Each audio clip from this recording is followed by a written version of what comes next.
Welcome to the Conscious Radio Network's YouTube channel. Become enlightened, have fun, and tell all your friends and family to share with everyone they know. You can find us on Facebook and stay up to date on our Facebook group, or find us on Twitter, Instagram, and TikTok. Our podcasts can be found on Libsyn, iHeart, Spotify, Google Podcast, and more. Most of all, remember to go to our official website at consciousradionetwork.com for podcasts, hosts, future shows, and scheduling. We also want to welcome our international audience. Don't stop now. Enjoy the community. Subscribe today.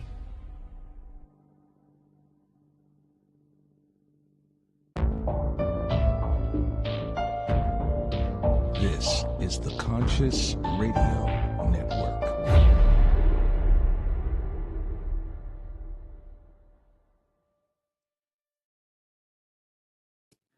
Good day, everybody, wherever you might be on the spaceship we call Earth. Welcome to Conscious Radio Network's weekly podcast series, The Seance. I'm your host, Reverend Dr. Paul Mekas. If this is your first time tuning in, please click like, subscribe, comment, and don't forget to follow us wherever you listen to your podcasts.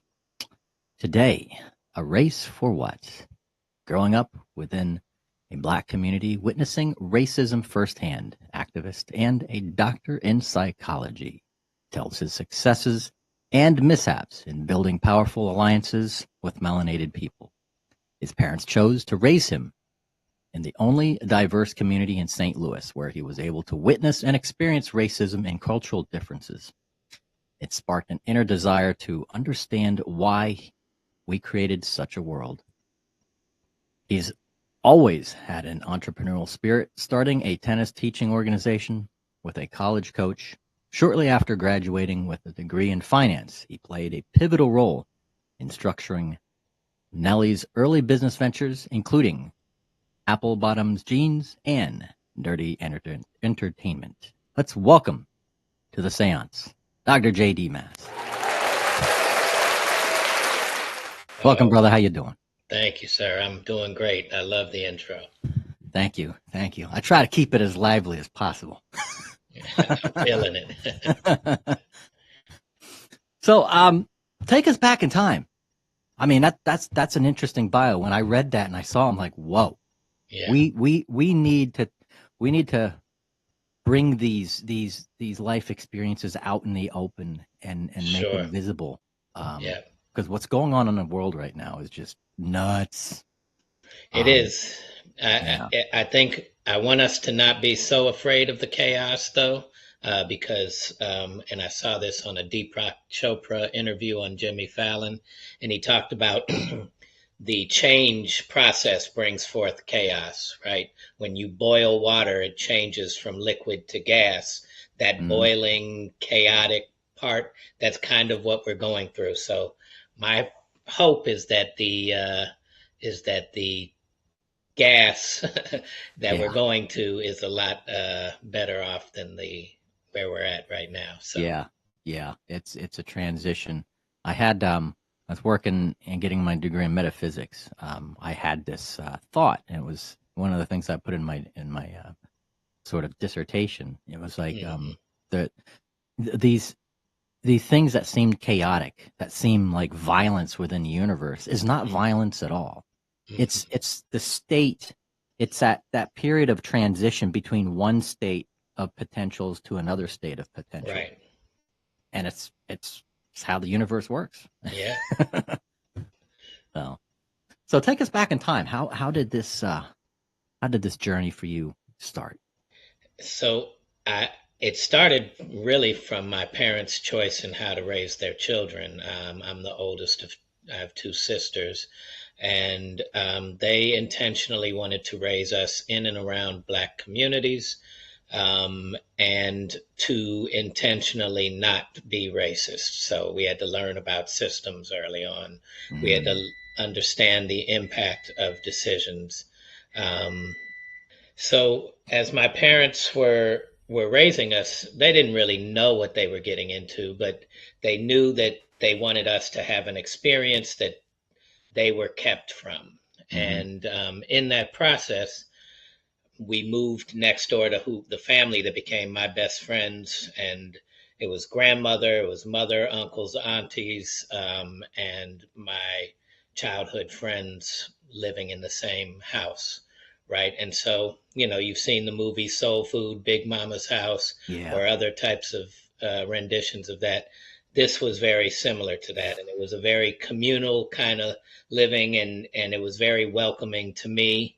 Um, and I was embraced to be who I was, this little short, shy kid, and I was, welcomed and loved and made fun of plenty, and developed my tough skin, but at the same time knew I was supported and whatnot. So in being friends with them, it opened up doors to other friends and relationships with other melanated folks, and so I was this white kid amongst a lot of black friends. And in going through that process, I got two things really happened. One, I got to see how the world treated them, Mm. separate from how the world treated me when I wasn't with them. And two, I got to experience something that I knew was rare. I was in two different communities and almost worlds apart that were very close together in driving range, right? Within a 15-minute drive, I could be in a black community, and then I could be in a white community, and I knew I was one of the few that was experiencing this. And so that felt like a purpose. It became my purpose to just help kind of bridge that gap. Yeah, because when you start to see how the community, how the separate communities work amongst each other within the community, and then how at the same time too how they're separated, and how the community Yeah. treat each other as separated, Hmm. which is interesting. I didn't know this, and well, I knew this years ago when someone told me every city, if you visit any city, every town or city has a street called Division Street. Every town. Really? Yeah. And I didn't know that. I was like, what? And I was like, yeah, every street has a division street. And from the smallest towns to the biggest cities, it's like, what? And that's like some sort of like a division between the communities. Wow. Yeah.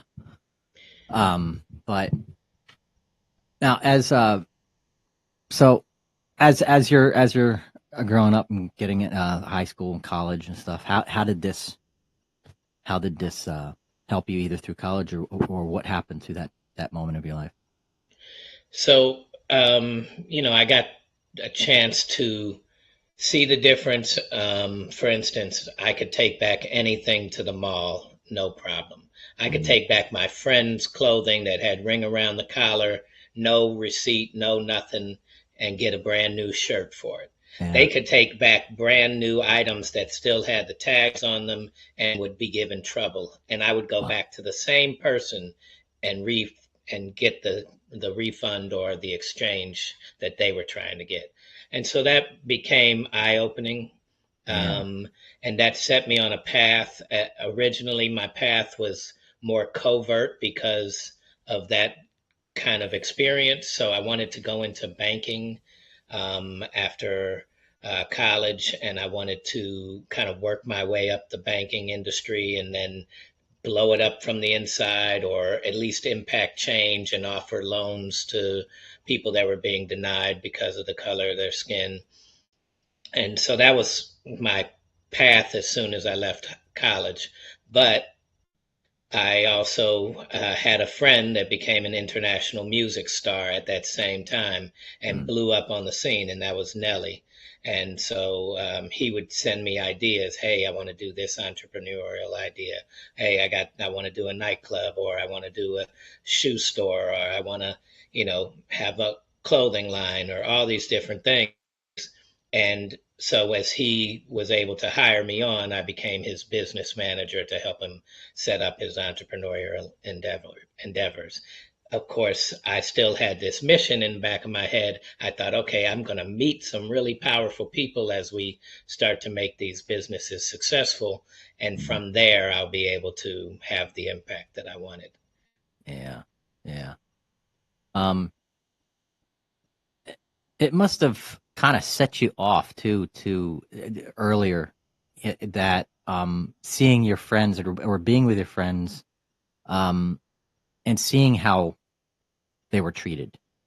Yeah. That seeing that difference of how people are treated and stuff like that. It's like that had to have set you off. That was, lack of a better word, you must have been pissed off and really, I don't Without know. a doubt, it spurned an inner fire that made me angry in my responses at times when I could have been a little more political. Hmm. But yeah, and on the flip side, right? Both my family, which I'm very grateful for, were so welcoming of my friends, and their families were so welcoming of me. I got a chance to see that this really was unnecessary, right? So when the police are stopping us and harassing us, um, I got the chance to really see that you guys are, what are you know, you're doing this based on a prejudgment, on a systematic kind of way of trying to uh, cause harm to a community, and it really just it made me want to know why. It made me really want to know beyond the what that's happening, because I got to hear that all the time. Why Hmm. was this happening? Why did white folks create a system like this? What was going on in us? Why did we desire to appear, um, in superior, right? Yeah. And so why would we cause harm to people that have done no harm to us? And that really made me, want to understand that. Hmm. Yeah. Having a doctor in psychology and business, especially in the sciences, what is your thought uh, about racism? I mean, why? What is there this deep seated angst or unappreciation with our fellow human being just Right. because the color of our skin? So I want to take us back in time to, 600 years ago or whatnot, even more potentially. Um, People with less melanin in their skin ended up in a northern region, whether they became less melanated as they traveled that way, or they were born with less melanin and moved that way to protect themselves. For whatever reason, that became an that became a reality. The European region was full of white folks, what we call white folks today. Yeah. And in that region where there's less sun, because we have less melanin, we're able to survive in these sections. There's also less natural resources, and our bodies get our natural resources. We get our nutrition from the planet. And so I think a few things happen from a psychological standpoint. One, if we're not getting all of the nutrients, then we're not whole, we're not healthy as can be. And if you study where a lot of the diseases that we look at came from, it came from these northern regions. Mm. So if our body's not imbalanced, we're not healthy. If we're not healthy, that affects our mind, body, and spirit. Two, we have a scarcity idea. And so and I'm, for the listeners that can't see the video, I'm holding up a bottle of water. If you and I, Reverend, thought that this was the only water that we had available to us, if we thought that this was the only water that we had available to us, then we probably wouldn't be as friendly to one another as we are being now, because this seems like a limited amount and we both need this water. So if Yeah. we have this scarcity mentality, it develops a natural competition in us, because every sip of water you take becomes a sip of water I can't have, right? Yeah. Because there's limited when in this scarcity idea. And if you look at how we built our entire not a political, our entire economic structure, it's all based on scarcity and trying to control resources. Yep. And so if I was told that the true definition of racism came from the race of conquering these other lands, it was a European race. And that became, and you hear the competition in the word race. And so in that in that process, we see people that are living off of the land, and they're appreciating the land, and they're having a great time, and we don't know how to come and experience that and say, hey, can you share your resources, which they were proven willing to share. If you study any of, from Christopher Columbus to other, they were proven willing to share their resources because there was an abundance. Yeah. Right? It's a village to raise a child. We're all in this together. There's more than enough. Enjoy. And we didn't come with that. And so I don't know if you've ever been in a situation where you didn't recognize someone was giving you something that you wanted so bad that you tried to take it. Right? And so that became, and I think that became sort of this competitive thing. And from there, whether it's jealousy that stems from there, this zero sum mentality, they have something we want, we have to manipulate it. It became, but in the competition, there's a level of desire to harm those that you believe you're in competition with, either because winning is either going to make you just go out and be the best version of yourself, or it's going to make you desire to it's going to make you desire to harm somebody so that you come out above, right? And so all of these psychologies are going on, and I don't think they were intentional. I wish we could go back and just give ourselves a hug and say it's okay. We're worthy of all of this. You know, we're worthy of the goodness. We're worthy of the sharing. We're worthy of supporting one another and just having a good time and enjoying what the earth provides us. But we're in such a competitive state. And if you look at it, it's black versus white in our mind. It's men versus women. It's Democrat versus Republican. It's so much competition. We build our business plans to make a new business, but you got to know who your competition is. Why can't they just be collaborative people in the same industry as us? Yep. Everything about this is competitive. And you look at the term race, and you have this easily identifiable thing. I can tell this person is melanated from a distance. I'm going to form my opinions and approach based on that. That's, especially in today's society, and especially in the political arena, right? Or business, really doesn't matter. It seems like we're always using race as a crutch as an excuse to do something or not do something. I mean, we're supposed to be evolving. You know, we're supposed to be evolving species, but it's such a basic thing that we haven't been able to, I wouldn't say get over, but it's like the elites are perpetuating it. It's like they're keeping us enslaved in this mentality, breaking free from the scarcity. Right. And so I think part of the human nature that we haven't experienced is the true healing of that racial component, right? We have reparations in other kind of forms of our life, or other cultures have received it. The Jewish people, after World War II, who had been harmed in the Holocaust, received a form of reparations. They received their own state.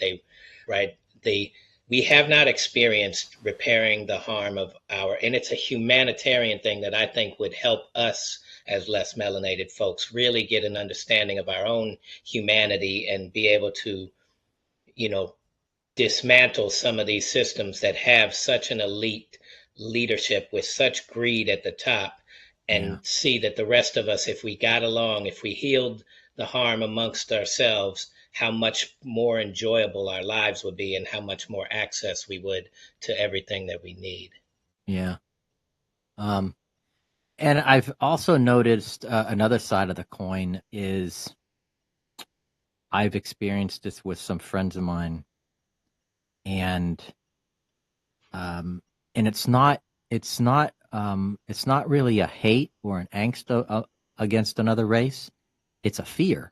Right. It's some people grew up, like I knew somebody that was afraid, literally deathly afraid of another race. It's like, what? if they saw somebody of color, they would cross the street. They go, and I mean, scared, like Right. being scared of a dog because you got attacked as a kid or something like that. Right. It's like, does this all, especially young kids, think this is something that's also taught? Yeah, without a doubt.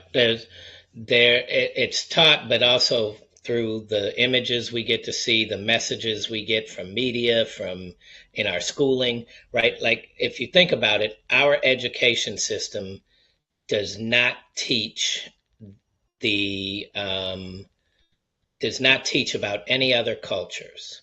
When I speak to people who are from other countries, especially countries of black and brown folks, they learn about us. One, they have to because their safety may depend on it, and they have to understand how we think. But they learn about so many other cultures. We don't. And I believe that's a purposely part of kind of the trickery to keep us ignorant, but also we also learn to pledge our allegiance to the flag, or that we're the greatest. We're always talking about how America's so great. And so if you don't have that barometer of what makes us so great, how do other cultures behave? We only think that this is how humans behave, and that we don't understand another culture because we don't have any reference points to them. And so, yes, if my imagery is now coming back that they're out to harm us, or they're violent, or they're dirty, or whatever we've painted pictures of, and we can't even see these things in our own selves, in our own communities, then it becomes a naturally scared kind of response. Yeah. Now to get a little cool and a little interesting. So, explain a little bit about your time with working with Nelly. So, as I said, he reached out. I was working at the bank. He asked me to come on. He hired me for the same salary initially, to be his business manager and help him start his entrepreneurial ventures. And then his management team came to me and said, "Hey, this thing blew up so fast for us. We all knew each other having grown up together." And they said, "Can you also do the same for us? Can you help us?" And so we ended up forming a partnership where I helped the management team, and we brought the business management under one roof, and we kind of went from there and tried to build this Nelly empire, so to speak. And so I helped kind of departmentalize the group. We had a touring department, we had our merchandise department, we had our entrepreneurial department, sponsorships and endorsements and general management and relationship with the labels and publishing companies and everybody that you have to kind of do business with. And we would have meetings and we would talk about those things. And this was part of what I brought to the table. And then his career just exploded so fast that we didn't have the luxury of selling 500,000 records, which is a great first start, and then going up to a million or 2 million. And then by the third album, you're really solidified and now you're very successful. No, we came out of the gate, and the first week it was Britney Spears, Eminem, and Nelly, right? By the fifth week, it was Nelly on top, and he rode on top of the billboards for quite some time after that. And then his second album came out, and it was tremendously successful. And so he was literally up there with Eminem on top of the world in this music scene for those first 4 or 5 years of his career.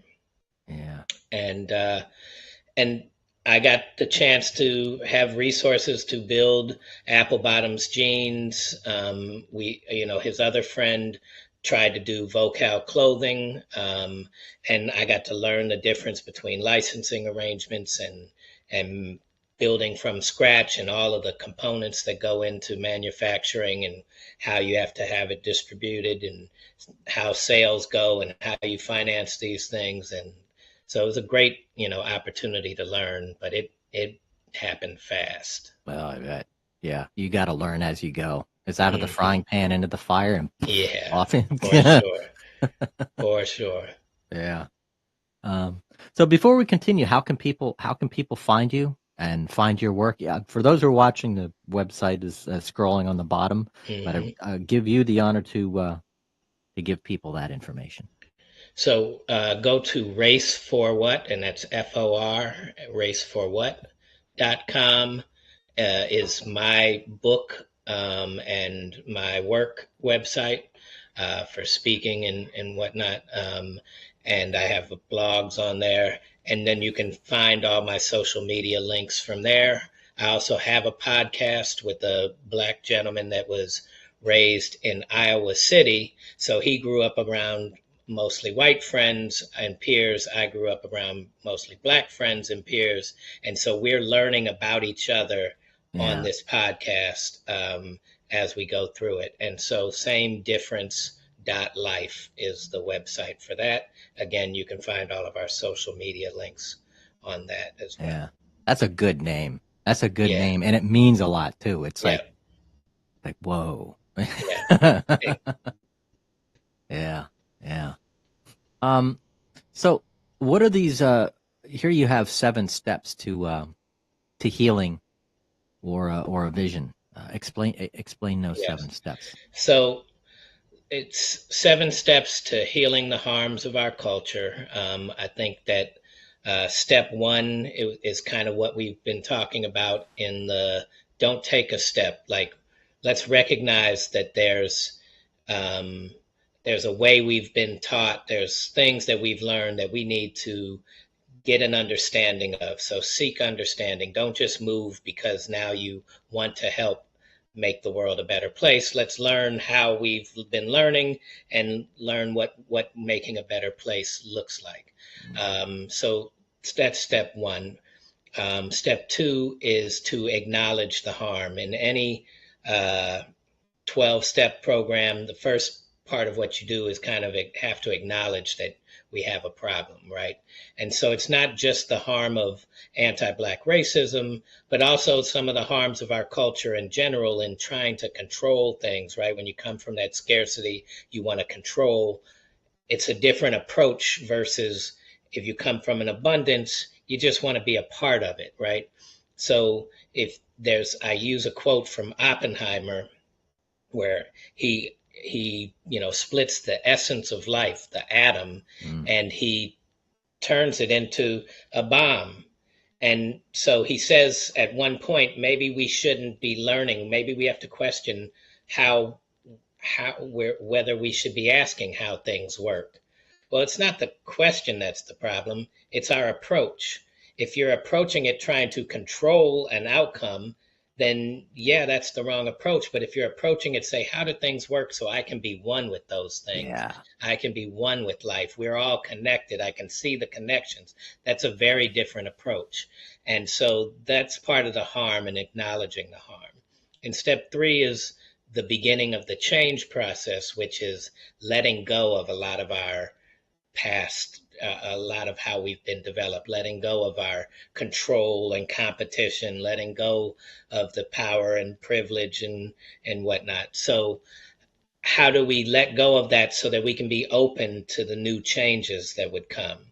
And step 4 in our opening is to appreciate the value of other cultures. Yeah. Right. If we can appreciate the value of them, not just right. And these terms are often used in finance as well, but appreciating somebody for who they are, who they've been to us. Let's take a real stock of how Black folks have not retaliated, right? We have this fear of revenge often that I hear, and I do not think that that's a real fear. I think it's a projected fear. But we have this fear of revenge, and there's been no signs of it in 400 years of any mass killings just generalized and put out there, even in responses to some of the mass killings that we've done. And so it's not in them, and I think we can appreciate that. And if we do, then healing the step 5 and repairing the harm and making an actual intentional repair, right? If you hurt your knee and you really bust it up and tear your ACL and your MCL and you can't walk on it, you have to go through an entire process of healing that, and it has to be intentional, right? And so if we don't take the time to really experience intentional healing in this country, then what happens is if you don't heal it, you'll start walking on it and you have to overcompensate and you make other parts of your body harmed. And now you're hurt even more and more. And we don't get the experience of, even if that knee will never be as perfect as it was, what will it be like? It'll still be much better than if we didn't try to heal it, right? And so experiencing that intentional healing, and now the steps after that is, okay, what do we do now that we're healed? How do we behave differently? And if you go back to the 12 steps program, you need another mind. You need somebody else to say, hey, your mind is what got you here. We're not going to use the same mind and expect to have a different result. We're going to have a different approach. So here's how this works. And so we should rely on different cultures that have a different approach, that are more sharing and caring and loving, so we can learn, experience that, and now we all can participate. Our level of melanin in our skin does not make us good, bad, or any other indifferent, right? Developed because of evilness and whatnot. I believe it just developed because of a scarcity mentality and all of that brings. If we can learn a different mindset, we can actually manifest step 7, which is manifesting humanity. Yeah. Yeah. Um, yeah. Are there any projects that you're working on right now that what's anything coming up? Any projects?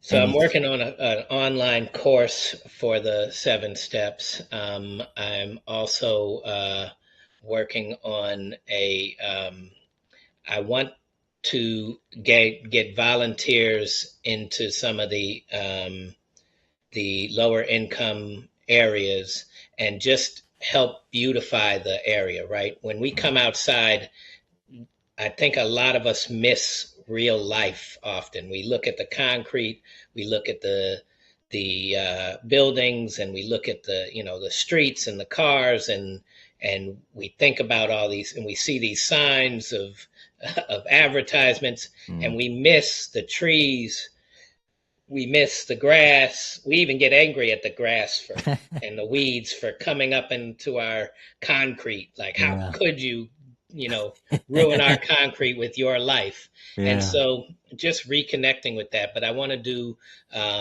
some, get volunteers to go into lower income areas and help beautify the landscaping of that, because that does have an impact on everybody's mentality. It also will hopefully increase the property value and start the healing process in that way. And so that's what I'm looking at doing soon. Yeah. What do you see in the future? What do you see our human race in the future as far as this, our thoughts on race? And because there's times that I reflect on some of these sci-fi movies, like Star Trek, I mean, the only race you see in those movies or those programs are other races from other solar systems. Right. You got people, your entire Starfleet are many different races. So when we talk about a race of somebody of a different color and going, really guys, we're fighting over this. Right. Where do you see the future of this?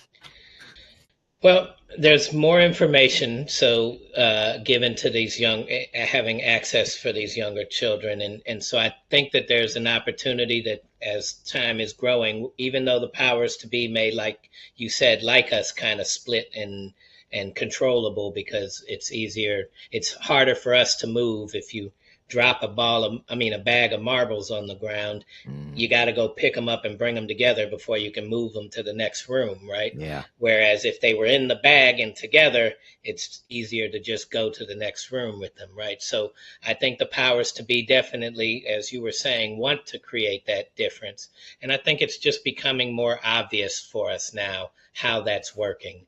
And so I do see change coming. I do see us going through this boiling process right now, and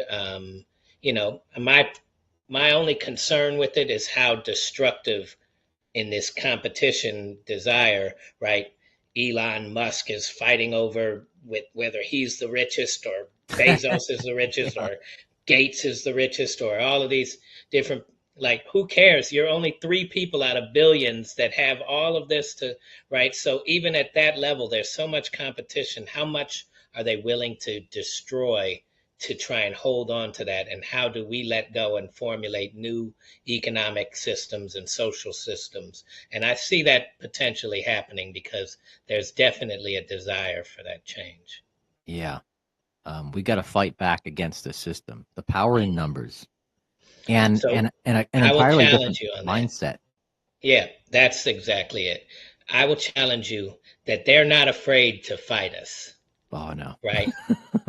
What they're more what scares them more is us not using their systems and formulating our own level of community that is in peace, and right, evil or hate and destruction doesn't want peace. Like that's what, right? So if we let that go and create our own level of interactions where we're sharing and supporting one another, and we don't participate in this game that they've created, Mm-hmm. in this prestigious world, then that is what makes them more afraid. As long as we're participating, going to fight them doesn't scare them one bit. They got Yeah. the fighting methods. Yeah. And I heard back in ancient times, certainly like ancient Rome and some of the other ancient Roman empires, other empires and stuff back hundreds and even probably thousands of years ago, is what the villages, towns, cities did was, if they didn't like what the monarchs were doing or the royalty were doing, they would get the entire town together and leave. They would all leave the city. And then now those who ruled had no power. They lost their power. Right. Exactly. So And that's what's more of a threat to them than protesting and fighting back. And they've they've got all of that figured out in their world. What we If we create a different world, because a world is a social construct, now they don't have that power. yeah, yeah. These are techniques that definitely need to be taught. They're not going to teach them, especially public Without a school. doubt. But getting the word out there and helping educate the masses of what that game plan is, what these tactics are, will help bring us together as one human race rather than trying to separate us. Right. Exactly. Yeah, definitely. So before we wrap things up, again, how can people find you?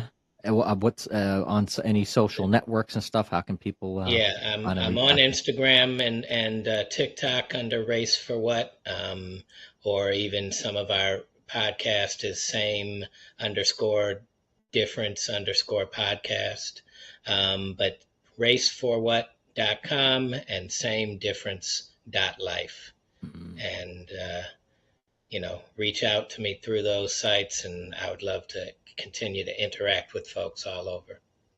Definitely. So before we wrap up the show, what would you like to offer as a takeaway for our audience today? I would like to offer that in this world of competition, often we tend to focus so much more on what's outside of us, right? And so I know that we've been taught that competition brings forth us wanting to be the best version of ourselves. And often what we find us doing is positioning ourselves instead of just being the best version of ourselves. Instead of focusing on our health, our mental health, our physical health, our well-being, we are focused on how do I position myself so that I can pay my bills, so that I can do these things. And if we let go of some of that positioning and just be the best version of ourselves, if you think about thinking of 1,000 people and what's best for them when I make my decisions, it's a daunting thing. But if you also think about 1,000 people are also thinking about what's best for me when they make their decisions, it's a little more welcoming thing, and it's easier to make those decisions with other people in mind. So let's just be the best versions of ourselves and let go of the competition of the world. Yeah, competition. With the age of technology and as it is today, we shouldn't have to compete. No. We should all have the equal amount of opportunities, no matter where you come from, especially with today's technologies. I mean, it's the approach, right? Like, why couldn't the technology that's taking our jobs be used to say, oh man, we don't have to work so hard, we can enjoy life? But instead, they're taking our jobs, and we need this monetary exchange so much, and they're making it so much harder to just afford a comfortable lifestyle. It's the approach. And if we can switch that approach, it's not as easy as, of course, me and you having a conversation, but it is an enjoyable process if we work together on it. Yeah. Yeah. With the scarcity thing, I think too is the monetary system. I think slowly, and it should sooner than later, is the whole monetary system should come to a collapse, and monetary based society rather than moving towards a resource based economy. Yeah. So you say that, I mean, we don't even really learn. Money is simply an exchange medium, right? Yeah, an exchange of energy. Thank you very much. That is exactly what it is. It's an exchange of energy. Whether you made a product or you're offering a service, there is energy in that exchange. We're the most intelligent, life force on the planet, correct? We're supposed to be. And we're the only ones that use a monetary exchange to get things done. And then we can actually think that it's okay to take it out of the exchange process, control it, and harness it, and hold it back from being in the flow of exchange. Like, we're missing so much that just life has to offer because we're so taken away from what we, Are you familiar with the work of Jacques Fresco? Yes, I am. Wow. Yes. That engineer, man. Yes. A model of a new world, man. That is unbelievable. My sister's gonna love you for asking me that. So yes, right. I mean, this is one of the things I learned from him. I actually wrote about him in my book, in the 6th or 7th step. But he said that really opened my eyes. He said, we say these things are human nature, that cheating each other and stealing from each other and trying to control things, and all of these things are human nature. Okay, they are. So is caring and sharing and loving and supporting one another. But we didn't build systems around caring and sharing and supporting one another. We built systems around, cheating and capitalizing and all of these ideas of how do I get the most and control the most and do the most, and and even manipulation.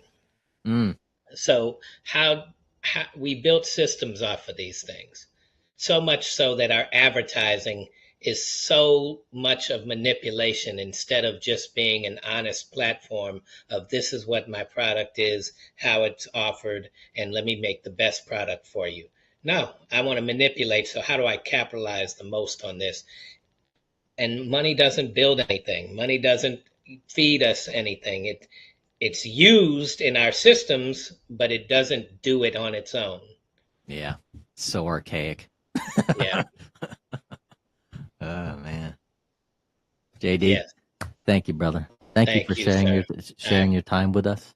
I appreciate you, and thank you for putting up with all my technological crap. My camera's going in and out and all of that. It's technology, man. It's keeps it lively though. It's kind of like people like, whoa, dude, what's going on? Hopefully enough people were smoking some good marijuana and they're like, wait a second. What, dude? What's going on, man? This is cool. Well, I really Man. appreciate you very much for this platform, and You're keep very up the welcome. great Very work. welcome. And likewise, honor to have you on here. And keep me posted what's new Yeah. out there, and in any way that myself and Conscious Radio Network can help out, because that's Okay. what this platform is about, is to help to create a community of wholeness, Yeah. of truth, of love and Yeah. kindness. And any way I can help promote or help collaborate, keep me posted. Let me Yeah. know. Let's do that. I love this opportunity to build something and not just have a one-off interview. Yeah, absolutely. Absolutely. All right. Keep in touch. Definitely. Definitely. Yes. Thank It's you. been a pleasure, and I look forward to doing more now. Definitely, man. Definitely, brother. All right. JD, blessings, my friend. You have Blessings to yourself you a wonderful rest of the and your day. listeners. Thank you. And thank you, everybody, for watching Conscious Radio Network's The Seance. And we will see you next time.